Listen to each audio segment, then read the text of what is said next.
Good afternoon, and welcome to the F5 Networks third quarter fiscal 2021 financial results conference call. Also, today's conference is being recorded. If anyone has any objections, please disconnect at this time. I'll now turn the call over to Ms. Suzanne DuLong. Ma'am, you may begin. Hello and welcome. I'm Suzanne DuLong, F5's Vice President of Investor Relations. Francois Locoh-Donou, F5's President and CEO, and Frank Pelzer, F5's Executive Vice President and CFO, will be making prepared remarks on today's call. Other members of the F5 executive team are also on hand to answer questions during the Q&A session.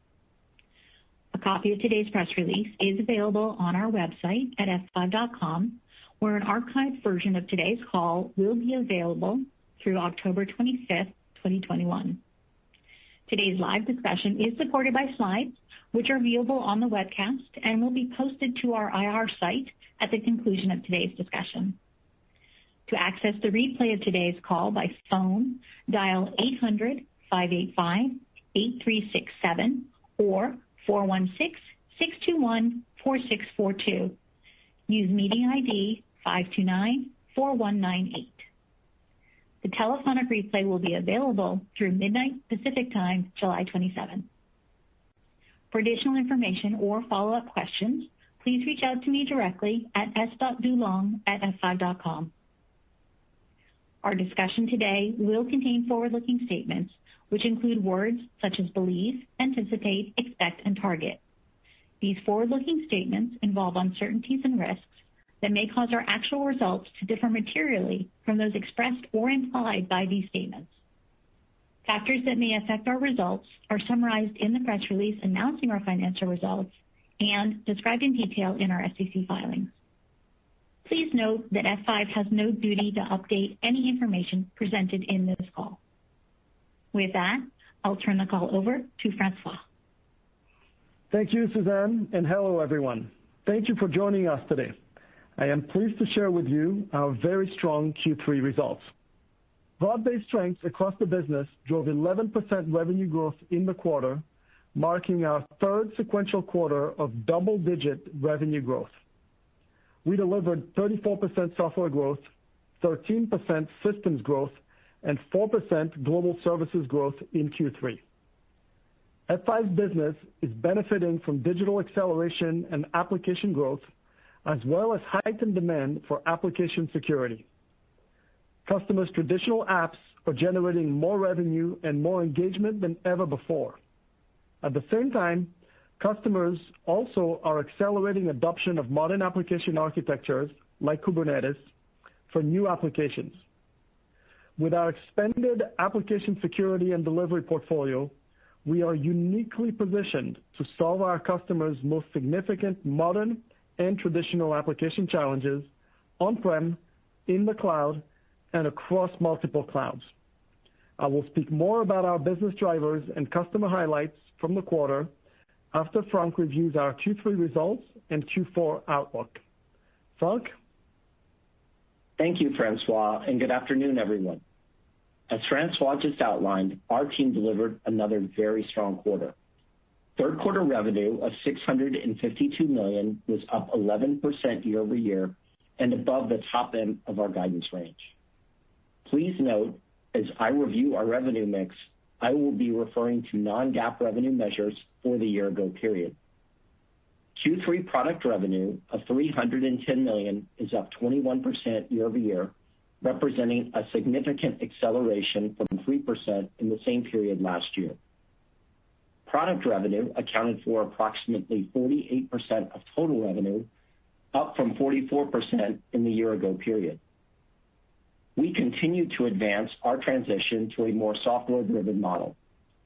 Q3 software revenue grew 34% to $129 million, representing 42% of product revenue, up from 38% in the year-ago period. Today, we offer customers annual and multi-year subscriptions, as well as a growing base of SaaS consumption models. Customers' preference for these flexible models is driving growth in the subscription-based portion of our revenue. In fact, since Q3 of 2018, we've driven subscription software revenue growth at a 3-year compounded annual growth rate of 119%. In Q3 '21, subscription-based revenue represented 78% of total software revenue, up from 73% in the year-ago period. Customer adoption of our multi-year subscriptions continues to grow, providing much-needed flexibility for our customers and future revenue visibility for us.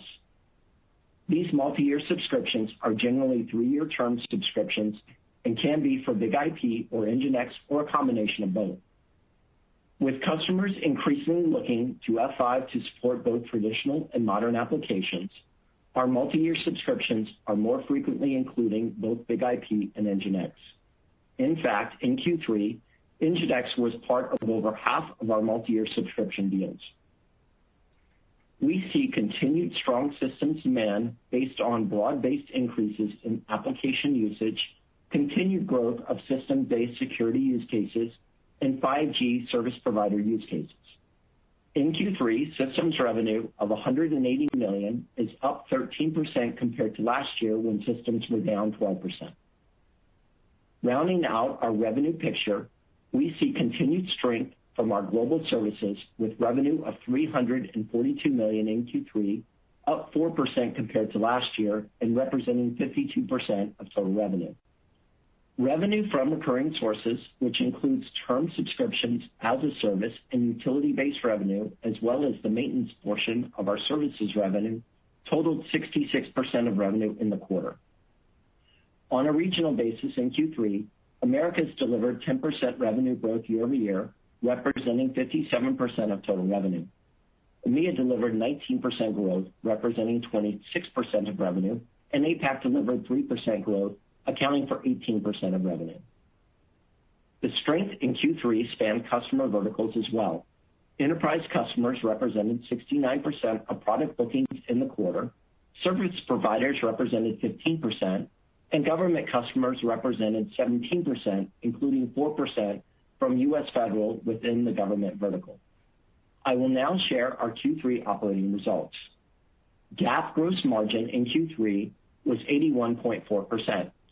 Non-GAAP gross margin was 84.1%. GAAP operating expenses were $434 million. Non-GAAP operating expenses were $349 million. Our GAAP operating margin in Q3 was 14.8%, and our non-GAAP operating margin was 30.5%. Our GAAP effective tax rate for the quarter was 4.9%. Our non-GAAP effective tax rate was 14%. Our non-GAAP tax rate is lower than anticipated as a result of an election we made with our FY20 U.S. income tax return filed in Q3. The election related to certain research and experimentation costs for tax purposes only and had the effect of reducing our non-GAAP effective tax rate in Q3. GAAP net income for the quarter was $90 million, or $1.46 per share. Non-GAAP net income was $169 million, or $2.76 per share. I will now turn to the balance sheet. We generated $182 million in cash flow from operations in Q3. Cash and investments totaled approximately $863 million at quarter end. You will recall in Q2 we initiated a $500 million accelerated share repurchase program. During Q2, we retired approximately $400 million worth of shares. In Q3, we retired the remaining approximately $100 million worth of shares, reflecting roughly 449,000 shares purchased during the quarter. The average price paid per share for the full $500 million program was $199.90. DSO was 53 days, and capital expenditures for the quarter were $9 million. Deferred revenue increased 13% year-over-year to $1.44 billion from $1.28 billion. Finally, we ended the quarter with approximately 6,380 employees, up approximately 20 from Q2. Now let me share our guidance for the fiscal fourth quarter. Unless otherwise stated, please note that my guidance comments reference non-GAAP metrics. Near term, we expect customers will continue to invest to support both traditional and modern application growth and the modernization of their application infrastructures. We also anticipate continued focus on and investment in application security. Thus far, our supply chain team has navigated industry-wide supply chain challenges well. With all signs pointing to continued challenges for at least several quarters to come, we will continue to closely monitor the situation. With that as a context, we are targeting Q4 fiscal 2021 revenue in the range of $660 to $680 million, implying roughly 9% growth at the midpoint.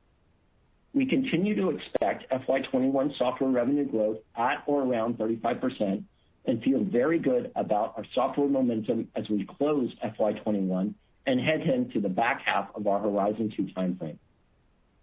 We expect Q4 21 gross margins of 84 to 84.5%, and we estimate operating expenses of $346 to $358 million. We also expect to achieve our fiscal year 2021 non-GAAP operating margin target of 31 to 32%. We anticipate our effective tax rate for the year to be approximately 19%. Our Q4 earnings target is $2.68 to $2.80 per share. We expect Q4 share-based compensation expense of approximately $62 to $64 million. With that, I will turn the call back over to Francois. Francois? Thank you, Frank. Our very strong third quarter results demonstrate the powerful alignment of our expanded solution portfolio and our customers' most important application needs. Across the board, our customers are massively accelerating digital transformation to keep up with current demand and forecasted growth and to meet consumers' expectations for application performance and availability. But it is not just keeping up with application growth that is a challenge. Customers are caught managing this robust growth across multiple infrastructures with applications in both traditional monolithic three-tier architectures and in modern cloud-native and container-based architectures. F5 is uniquely suited to solve customers' traditional and modern application challenges. Our flexible, programmable Big IP portfolio secures and delivers traditional applications, whether in a systems or software-based form factor, on-premises and in the cloud. Meanwhile, our NGINX portfolio provides high-performance application security and delivery for microservices in Kubernetes and container-based environments. And with our Shape security portfolio, we also bring industry-leading fraud and bot protection against automated attacks. So let's talk about 5 sustainable customer trends resulting from accelerating digital transformation and driving robust demand across our portfolio. Number 1, enterprise customers, developers, and DevOps teams are using NGINX to insert security earlier in the application lifecycle. NGINX with App Protect delivers robust application security for microservices with the flexibility and agility developers demand. In just one example, during Q3, we secured an NGINX win with an information services company that services high-security customers in financial, fintech, medical, insurance, and the U.S. federal government. The customer selected NGINX Plus with App Protect for its ability to deliver Layer 7 WAF protection, reverse proxy, and load balancing in a single unified solution. Trend number 2, heightened security concerns and high-profile ransomware attacks are escalating demand for top-notch application security and fraud and abuse mitigation. With pronounced application growth and an ever-expanding threat landscape, including high-profile ransomware and credential stuffing attacks, we see growing demand for application security in cloud environments and rising demand for fraud and bot defense. In an example of the strong customer interest in our Shape solution, during the quarter, a big brand athletic shoe manufacturer selected Shape to take on a sneaker bot that was relentlessly attacking its retail site, attempting to siphon off shoes for resale. Through an exhaustive proof of concept, Shape proved far more effective than a competitor at identifying and stopping the bot attack. Trend number 3, customers are leveraging F5 for Kubernetes, containers, and cloud-native architectures.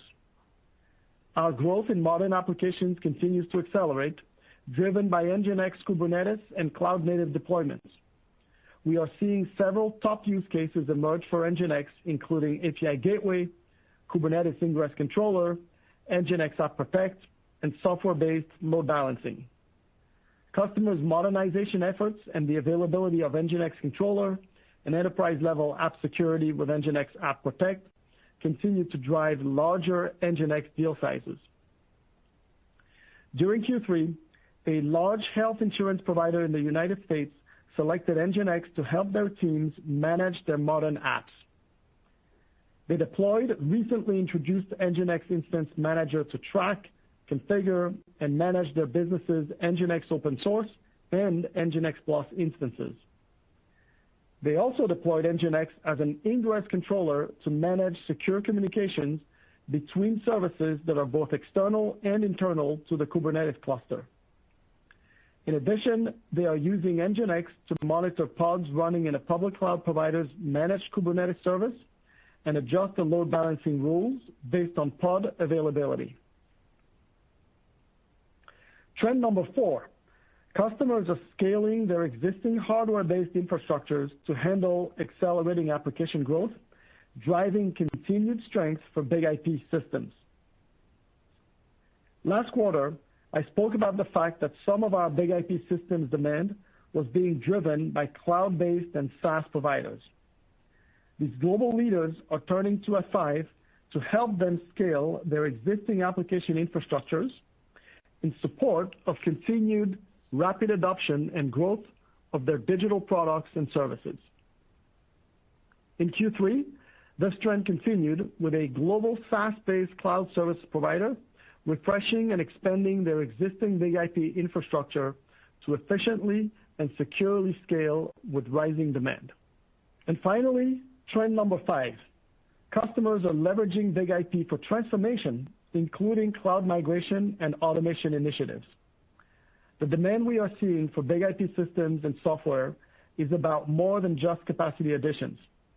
Customers also are choosing BIG-IP to drive transformation.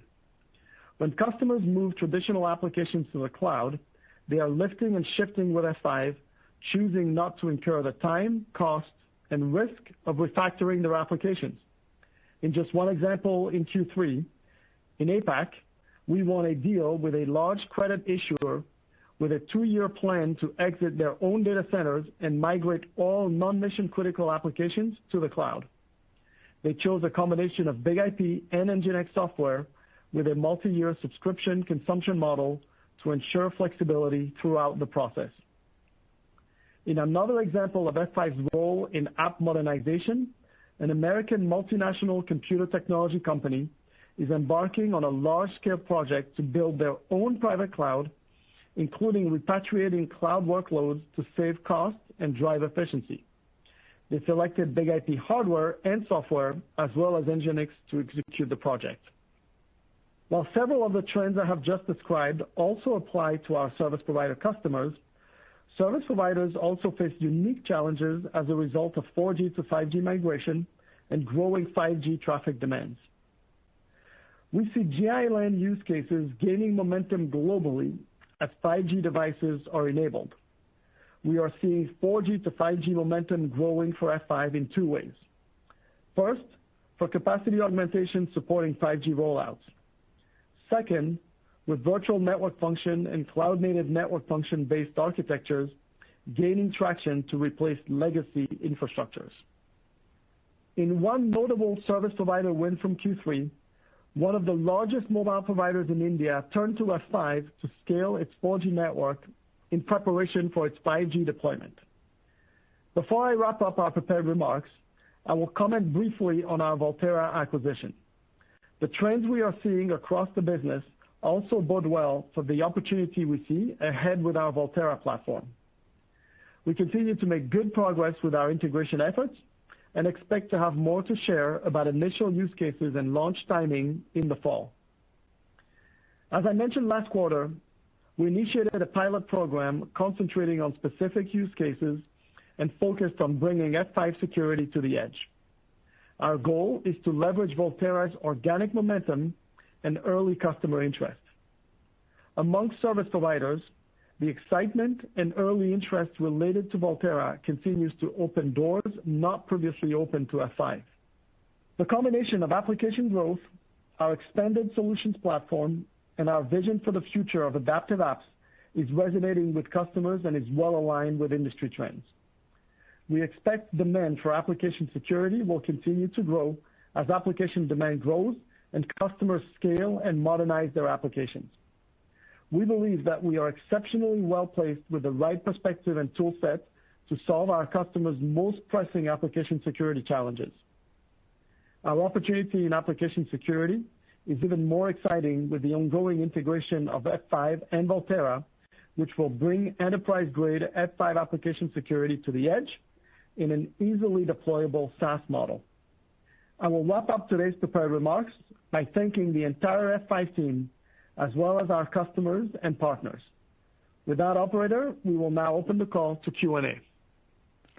Thank you. As a reminder, to ask a question, you will need to press star one on your telephone. To withdraw your question, press the pound key. Your first question comes from the line of Tim Long from Barclays. Your line's now open.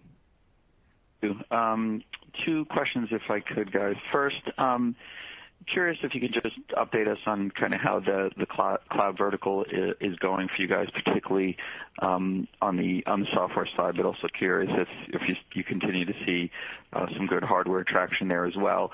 And then second, just wanted to follow up on the subscription software business. Can you talk a little bit about kind of what you're seeing with true ups and consumption? Do you continue to see accelerated usage for the offerings? And if so, what does that mean economically, and what does that mean as you look into newer contracts where you might be seeing higher consumption levels than you would have anticipated previously? Thank you.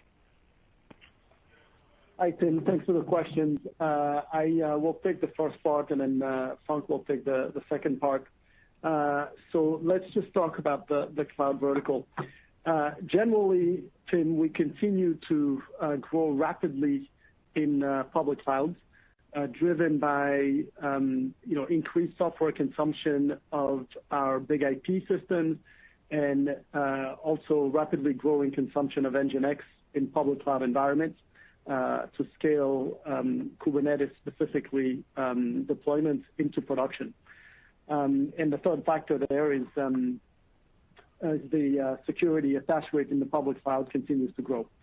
So that's just how well we're doing in public cloud. But if you step back, I think, Tim, behind your question, I just want to go back to, if you look back to where we were 3 years ago or 4 years ago when I joined F5, around the perception of F5 around public cloud, I would describe the bare thesis at the time as the following. We were told that traditional applications on premise would not grow and would only decline. We were told that the traditional applications that would survive would all move to the cloud and would be refactored, and therefore F5 would not have a role in these applications.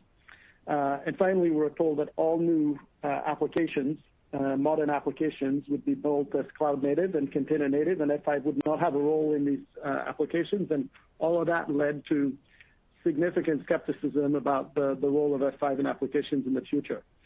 If you look at where we're at today, number one, traditional apps are growing. They're revenue-generating apps, and the COVID and the consumption of everything digital growing rapidly has led to traditional apps that are revenue-generating growing rapidly, and that goes on to big IP.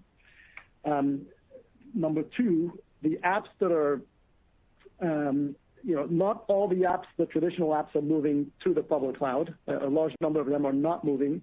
But those that are moving, it's largely a lift and shift, and that benefits F5 tremendously because we are absolutely attached to these apps in the public cloud, and that's why our business in the public cloud is growing. And number three, as it relates to modern apps, we have a significant and growing role in modern applications with NGINX, which is an enabler and becoming an enabler of scaling these modern applications, and we have a role within Big IP. And so you look at the picture today, Tim, it's very different than the picture, at least that the bear thesis had 4 years ago. And if you look at where our customers are today, Tim, they find themselves in a situation where they have traditional apps on premises on private cloud that are growing, and they're building these new modern apps, and they are on a 20-year march to manage the right balance between those environments, between modernizing traditional apps, building and scaling modern applications. And there is now a very powerful alignment between the portfolio of solutions that we have put together with Big IP, NGINX, and our security portfolio, and the challenges that our customers have to resolve to grow and modernize their applications. And that's kind of manifesting in our results, both in what we're doing in the public cloud and what we're doing on-prem.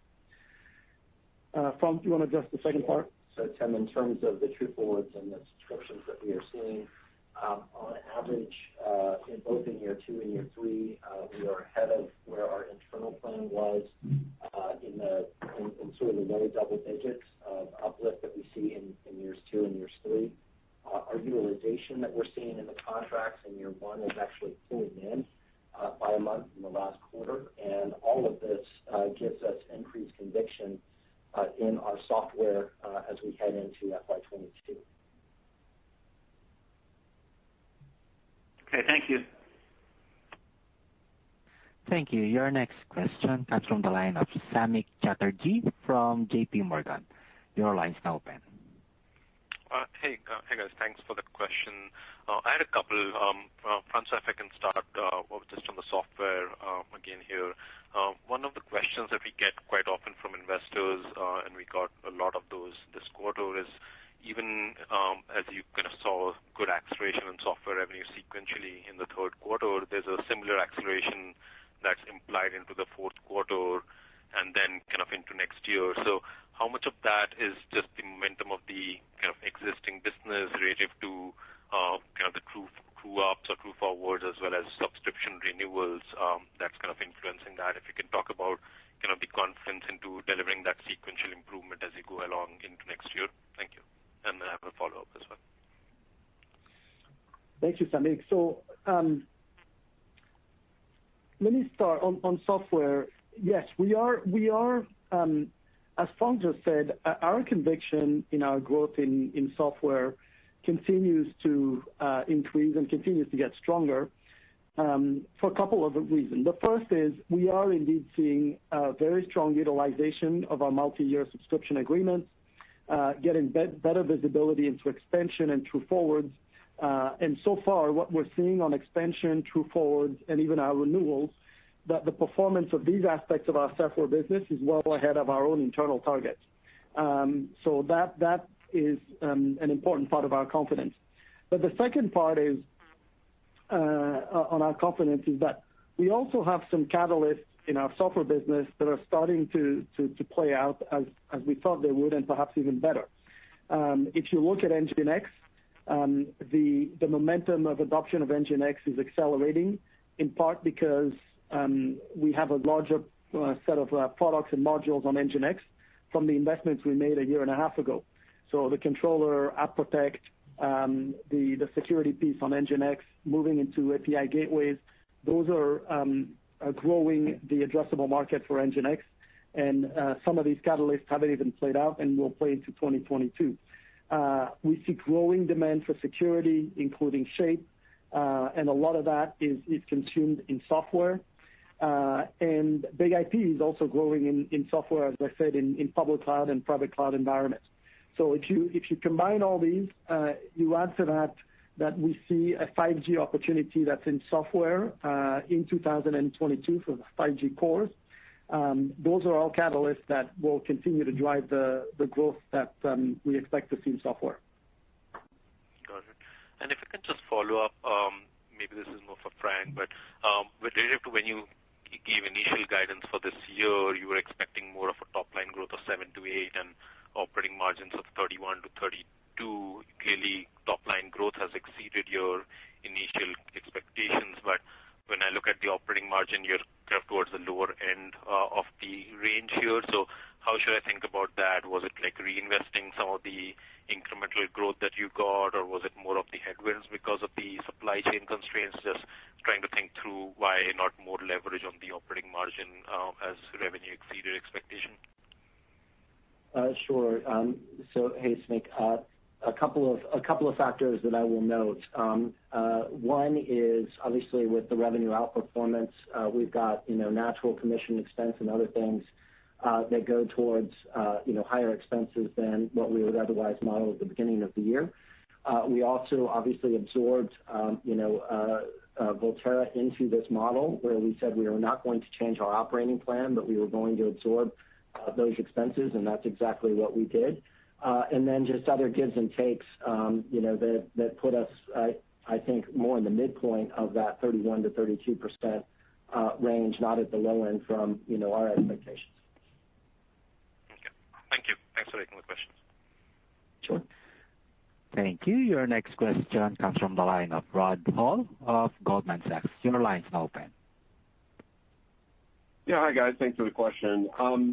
I wanted to just go back to the software revenue. I'm assuming that your guide is still for close to 35% growth this year. If I just implicitly put 35% in, I get a decel of growth actually in Q4, around about $145 million of revenue, and I get quarter-on-quarter growth, seasonal growth a little bit slower. So I'm just curious, does that make sense to you guys? Are you expecting it slow down in growth, or is the 35 too low? I mean, can you just kind of help us square that all up?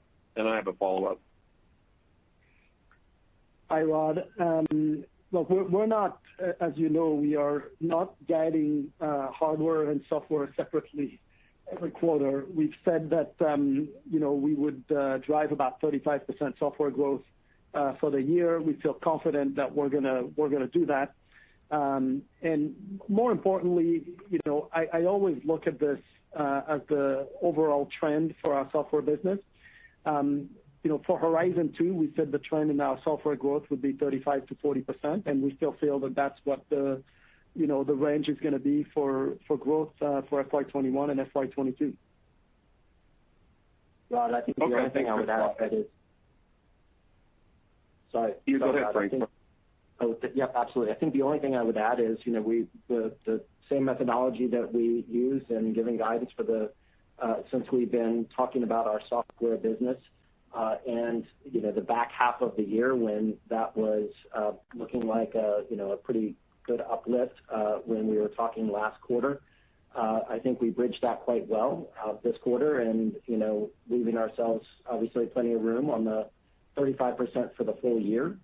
And so when we take a look at the components that we know are coming in from the SaaS businesses, the True Forwards, and the pipeline activity of what we see.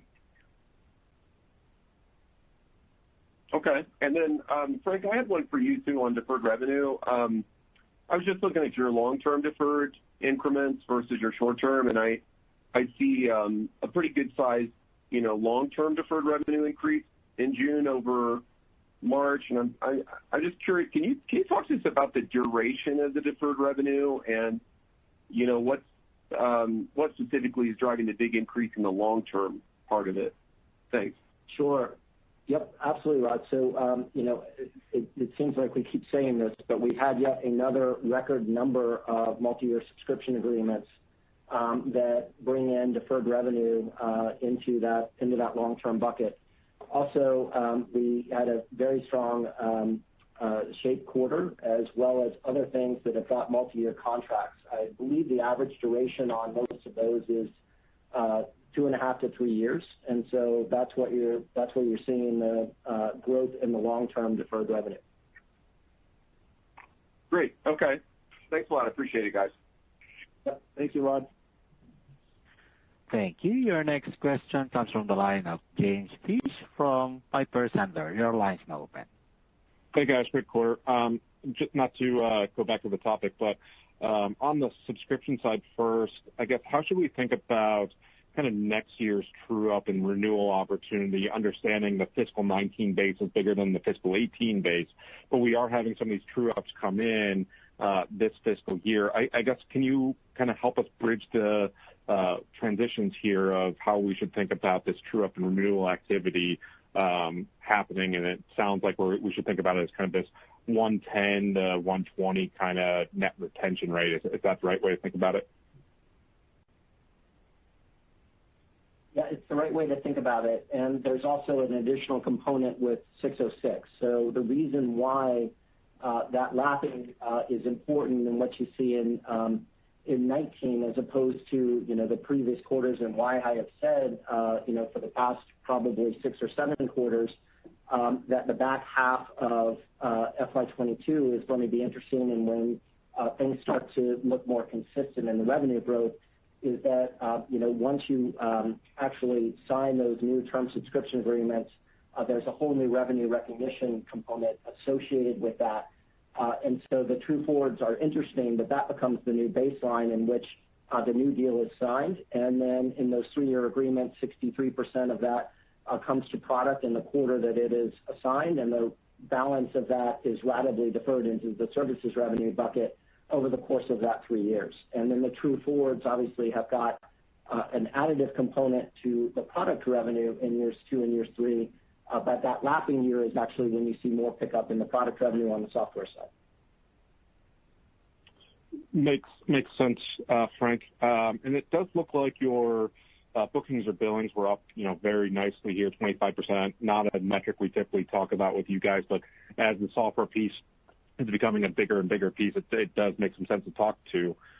First, are you guys planning on introducing any new metrics here as we think about fiscal 22, an ARR metric, or talking more to billings? And then secondly, on that billing strength this quarter, was it more on the product side, or was it just really strong maintenance attached to these virtual Big IP and NGINX licenses? Thanks, guys. Yeah, I'll speak to the metrics question and let Francois take the back half. We continue to evaluate, additional disclosures of metrics. I can't make any promises of when that's going to come, but we continue to think about what's going to be the most relevant for the users of our financial statements. And then, Jim, on the second part and where the traction is coming from, there are 2 areas that I would point to you that's driving this increase in subscription revenue. One is security. We had a very strong quarter with Shape, and in certain verticals, retail, financial services, the tech verticals, online gaming, where the customers have a heightened sense of the threat environment and awareness of attack vectors, and we're able to mitigate a lot of automated attacks, but not just mitigate bot attacks, but also more increasingly profile their traffic more intelligently, leveraging Shape's AI technology, which results in improved customer experience. And so it's making us really sticky in these environments and in these verticals.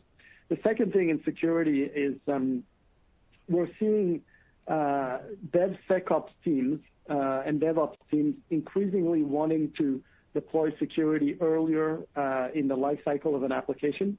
And that points to the security capabilities of F5 that we ported on NGINX. And so we're seeing NGINX security start driving growth in our security portfolio. And since both Shape and NGINX are driving subscription-based revenues, you're seeing that increase there. Then the second area I would point to is just more general adoption of modern applications. One of the things that we are seeing over the last 6 months, and I think it's accelerated this quarter, is Kubernetes is going into production. Right? A lot of customers have done development and tests with these microservices, container-based applications, and they're now looking to scale these applications. In a lot of cases, they're running into trouble, and NGINX has all the capabilities to help them scale their Kubernetes clusters, and it's driving an acceleration in NGINX adoption. in addition to the fact that NGINX now has multiple products, controller, API gateway, et cetera. So when you look at these factors, it's accelerating adoption in NGINX. One of the, I think the most obvious manifestations of this is we have very strong momentum with NGINX, not in just any customer, but in our top 1,000 customers. The penetration of NGINX is growing and very strong. In fact, just this quarter, if you look at, Frank said we had a record number of multi-year subscription agreements, and NGINX was part of more than half of those multi-year subscription agreements for the first time. So it points both to the growth we're seeing with NGINX and Shape, but it also points to what I said earlier around the powerful alignment of our portfolio to the hybrid challenges that our customers face. Thanks, guys. Thanks, sir. Thank you. Your next question comes from the line of Meta Marshall of Morgan Stanley. Your line's now open. Great, thanks. A couple of questions. You've mentioned a couple of times that you had a record quarter with Shape Security. Last quarter you mentioned there had been some delays in proof of concept. So just wanted to get a sense of, is some of that strength, those proof of concepts resuming? Is it kind of the security breaches that we've seen that have driven some of that strength? And then maybe just a second question, maybe for Frank, is kind of the SaaS application or cloud customer vertical, something that we should consider as being more than 10% of the business at this point, or just anything that would give us a sense of the size of that customer base at this point? Thanks. So let me start with Shape. Last quarter we did mention we had some proof of concepts that were taking a long time. And that was exacerbated by the fact that customers are not, in the office, and so pulling off this proof of concept and reducing the length of the sales cycle was difficult. We still have that issue, and I would say for customers that are not under any kind of immediate significant pain and can take their time to make their decisions. That is still a factor, and we hope that factor subsides in the coming quarters, but it's still there. On the other hand, we also have a number of customers who are either under attack and need an immediate solution, and oftentimes the solutions they have in place are not effective enough for sophisticated attacks, or they have a heightened sense that they are on borrowed time and need to put in place the most effective mitigation possible. And for those sets of customers, the sales cycle is pretty rapid. And this quarter, we had more of these customers come to us. I would say there's also a maturing of the go-to-market, with teams being able to identify the verticals where this is mostly the case, and focus their efforts. So that's why the traction on Shape is accelerating. And then on your second part, Meta, on the cloud vertical, we don't break it down on a quarterly basis in terms of quantifying exactly how much that is. But here's what I would say. When we look at where F5 is growing the fastest at the moment, if you take all companies that are either are in technology or in e-commerce or whose products are digital services, so it would include all the cloud providers and the SaaS providers. If you put all of these in a bucket, this is the area of the business for F5 that is growing the fastest at the moment, and it's intuitive why, because all digital services are growing rapidly, and the consumption of these services are growing rapidly, and that's driving growth for us across our entire portfolio. Shape, NGINX, and BIG-IP are all benefiting from that. And I would note that it's an interesting trend, because again, if you go back 4 years ago, where you would have thought that the tech companies, who were perhaps the most aggressive at moving to the cloud, adopting cloud native and container native architectures, would not be the customers that would stay on BIG-IP appliances. and where you would have expected perhaps F5's momentum to be less in the future, it's the complete opposite now, where our momentum in that set of verticals is very strong. Great. Thank you. Thank you. Your next question comes from the line of Alex Henderson from Needham. Your line's now open. Great, thanks. I think you pretty clearly proven that you guys are a real play on the transition to the cloud with these quarters. I wanted to get into a couple of items here. The first one is the conversion rate of NGINX to NGINX Plus. It seems pretty clear that since your acquisition of NGINX, that the percentage of or the market share percent of NGINX has definitely gone up. I understand it's up in the 67% plus range now, up from like 60%. And Envoy's share has gone from over 20% to low teens. So clearly demonstrating that it's becoming the de facto standard. But can you talk about the conversion rate of NGINX to NGINX Plus and how that impacts your business? And this second piece of that same question is, if you've got a 5% increase in your subscription rate in the quarter in software, I think the standard kind of rule of thumb is around 2.2 times impact on the rate of growth as you convert from perpetual to software subscriptions. So if it's up 5%, does that mean it understated your growth in the true underlying growth rate by roughly 10 to 12%? Thanks. Hey, Alex, I'll take the first part, and Frank will take the second part. In terms of conversion of NGINX to NGINX Plus, as you noted, Alex, NGINX is getting a lot of traction. It's now the most deployed web server in the world, with north of 500 million websites using the technology. Yes, an important motion with NGINX is the conversion to NGINX Plus.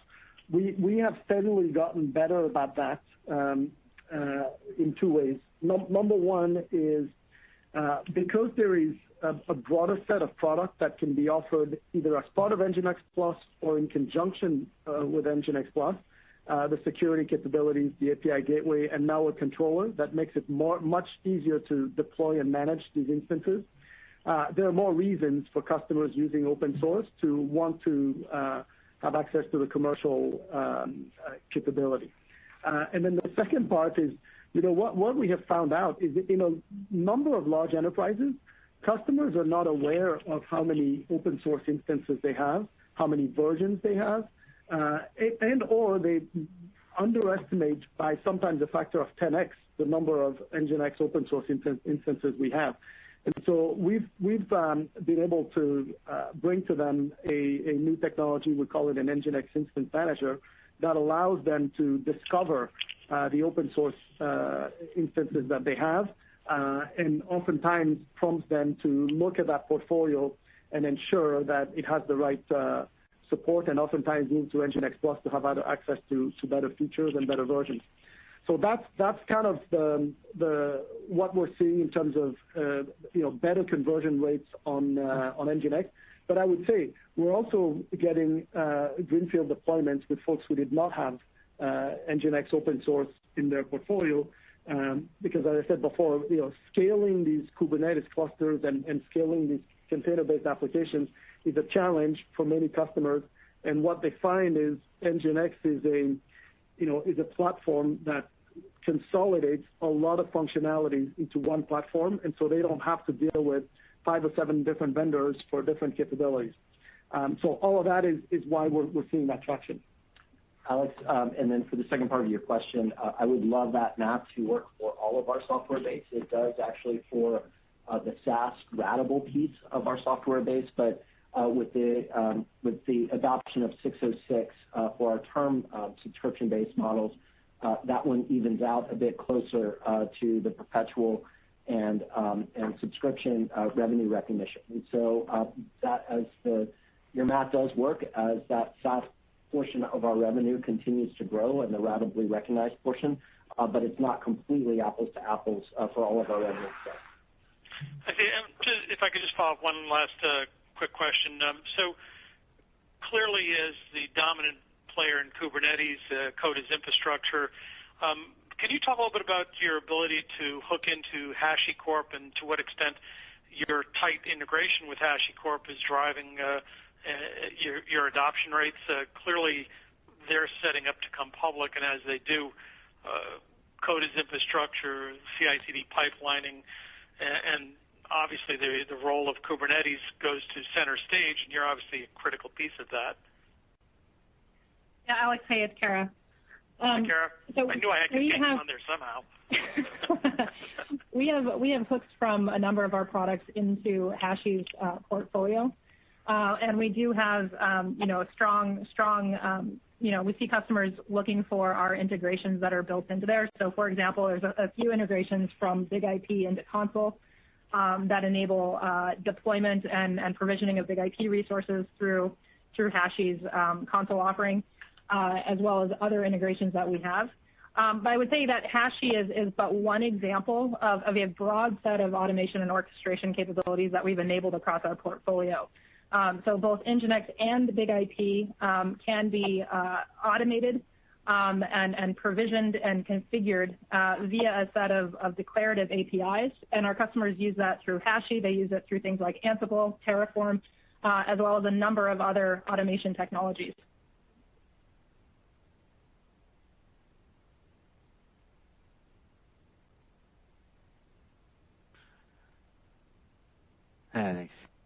Excuse me, your next question comes from the line of Fahad Najam from MKM Partner. Your line's now open.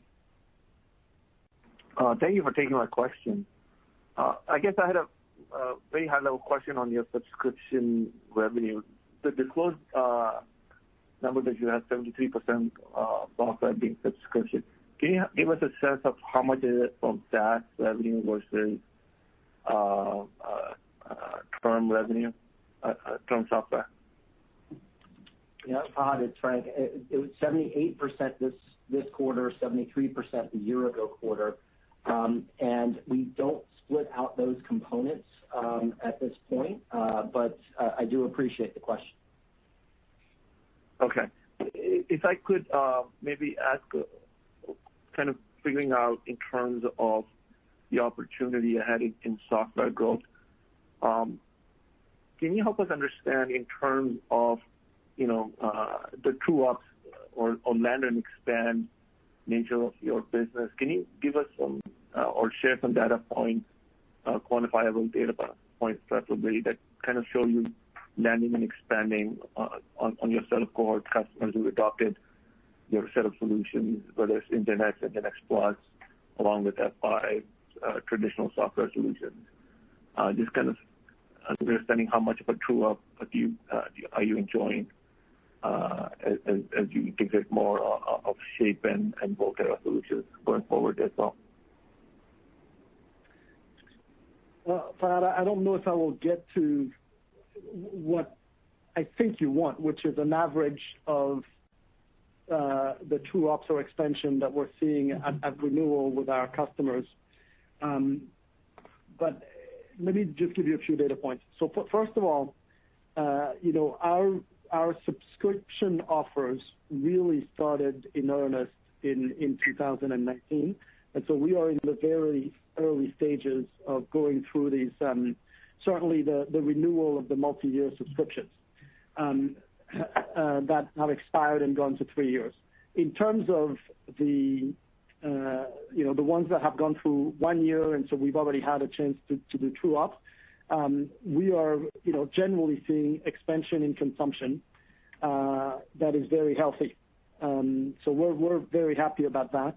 One of the things, Fahad, that we have worked on, and I think now we're getting to a very good position is, in the first year of this, it used to take a long time for customers to get to full 100% utilization of what they had committed to. I think the first sort of deals we did, it took north of 20 months for customers to get to that. we have steadily brought that down to now customers, in roughly 5 months or so, get to full 100% utilization of their subscription, and beyond then, they expand. So we're getting, very healthy consumption, and as a result, very healthy true-ups. Renewals, it's early days, but I can tell you, we have had some renewals where we were close to 3x what they had committed to in the first multi-year subscription. Of course, not all of them are that way, but it's just to give you a range of what we see there. So those are some of the things that give us good, better visibility into next year and good confidence in continued growth. Thank you so much. Thank you. Your next question comes from the line of Amit Daryanani from Evercore. Your line is now open. Perfect. Thanks for taking my question. I guess I have two as well. First off, I just wondering if you just touch on your systems growth and what you're seeing so far. It's obviously been much better than the Horizon 2 or the long-term target. So you just remind us what is driving that growth, and should we rethink what this means for Horizon 2 growth for the systems business? Yes, and what's driving the systems growth? I think, look, there are a few macro factors in the sense that I think that the IT spending environment right now is fairly healthy, and there is also, a lot of consumption of digital services by consumers, and that in turn is fueling growth in applications, so growth in demand for applications. I would say that is kind of the biggest macro factor, because what we see is a lot of our customers, when they're refreshing their appliances, they don't go just for a refresh, they go for refresh and capacity extension. And sometimes it's capacity extension and transformation because they want to move in a private cloud environment. And that's driven by their just more traffic and more usage of even their traditional applications. We see, as I said earlier, growth with digital and SaaS service providers. And for them, the growth comes from, sometimes their services, the demand for their services, whether it's collaboration platforms or e-commerce platforms or even SaaS providers, the demand for their services are growing rapidly, and we are built into their infrastructure. And so that drives demand for our hardware, our systems, into their infrastructure. And I would say, generally, there's also a fundamental change in stance, Amit, I go back to 3-4 years ago. I would regularly hear from customers 4 years ago, look, we don't want to buy more hardware because we're going to move everything to the cloud. We're going to be out of our data centers. We've got to figure out our architecture. And at the time, we said there was a pause because people were rethinking their architecture. There's not a single CIO that has told me this in the last 12 months. Every one of them, I think a lot of people have learned from the first implementations in public cloud, sometimes the cost and time associated with refactoring applications. And generally, I think people are more comfortable that they're going to be in a hybrid environment for a very, very long time to come, if not forever. And so they're comfortable growing their on-prem presence with hardware where it makes sense, and leveraging the public cloud for other initiatives. And I think that halo, that environment is very different than it was 4 years ago. And then the last factor that has an impact on our systems business, Amit, is security. I said earlier that we had very strong growth in SaaS security with Shape, subscription security with NGINX, but we also have very healthy double-digit growth in hardware security. And that's because all of these apps need to be secured, and customers are aware of the risks, so they're moving forward with application security. Got it. That is really helpful. And if I could just maybe ask you to clarify this a bit more for me. I think a lot of folks tend to think that if the software business grows 35%, systems has to decline. It's a bit of an either-or math sometimes for people. Is it fair to say, given what you just outlined with hybrid being the reality, that you could have systems growth and software growth be more durable over time versus not? Yes. is the potentially a possible scenario. I would separate, though, when you look at our software business, you've got NGINX and Shape, and I don't think there's any relationship between the growth of that part of our software portfolio and the growth in hardware. When you look at Big IP, per se, this is where we have seen, and in fact we continue to see some customers that we would have expected to have moved to a software form factor by now that are delaying or reconsidering, in part because of COVID, in part because of the immediate demand that they see on their applications. So that's where there is I would say there is some level of give and get on hardware and software. But overall, the software transition for us is absolutely accretive to the business. And right now, the drivers that we are seeing in our hardware business, we feel there are a couple of one-offs that we talked about last time around our EOSD of a certain product. But I would say the majority of the drivers we're seeing right now are pretty sustainable. Perfect. Thank you, and congrats on a nice quarter. Thank you. Thank you. Due to time constraints, we will take our last question today from Simon Leopold of Raymond James. Your line is now open. Great. Thank you for taking the question. I wanted to see if we could talk a little bit from a market vertical perspective. In particular, federal was low for you guys this quarter at 4% of revenue, and we're coming into what's normally your strong seasonal federal quarter. So I want to understand whether there's something different in the current cycle in terms of your federal business, or whether we should expect federal to be strong in your September quarter. And then on enterprises, if there's a way you could maybe characterize where we are in terms of kind of a post-pandemic recovery, is there some aspect to the current business that we maybe could characterize as catch-up spend compared to the weaker spending we saw a year ago due to the pandemic? Thank you.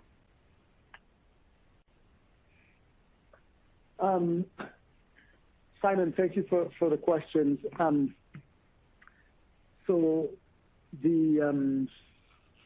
me start with the Fed question. Simon, no, there's nothing particular to this quarter. In terms of our bookings, they were in the range of what we typically expect in a quarter like this for the Fed. We do expect a strong seasonal quarter in the Fed in our fourth fiscal quarter, and we continue to be well placed to win some business there. There is, as you know, a lot of additional focus on security in that vertical, and we are well placed to win and protect against some of the threats that we're seeing for our government customers. So I think that's where our focus is with the Fed, and that will continue. As it relates to the question on the enterprise, Simon, remind me, the question is, are we going to see the same drivers? Well, I guess what I'm trying to get at is there some element of the growth you're seeing now that goes away that is more about the cycle as opposed to the longer-term secular trend? I'm trying to really discern between the two. So you've got a relatively easy comparison with weak data center spending a year ago. And so at some point in maybe a year, that peters out. So there's a cyclical aspect and a secular aspect of your business. I'm trying to discern the two. Oh, okay. Well, Simon, it's a great question. And I think, specifically in our hardware business, I think there are elements of both. And, you're asking me which one is the 80-20. And I don't know that I have a good answer for you. I would say yes, there is, some of the aspects that are, I would say, cyclical is I think the spending environment right now is helping. I think there is a little bit of a catch-up demand from, in our case, FY19 and FY20, where people were kind of very cautious in the early parts of the pandemic. And I think those two are somewhat cyclical. I think the aspects that are more durable are, things like what we're seeing in the tech sector, where I think the demand for digital services is just going to continue to grow, and I don't see that stopping anytime soon. And I think generally, demand for traditional applications in hybrid infrastructure is also going to continue to be solid, and I think that's a durable piece.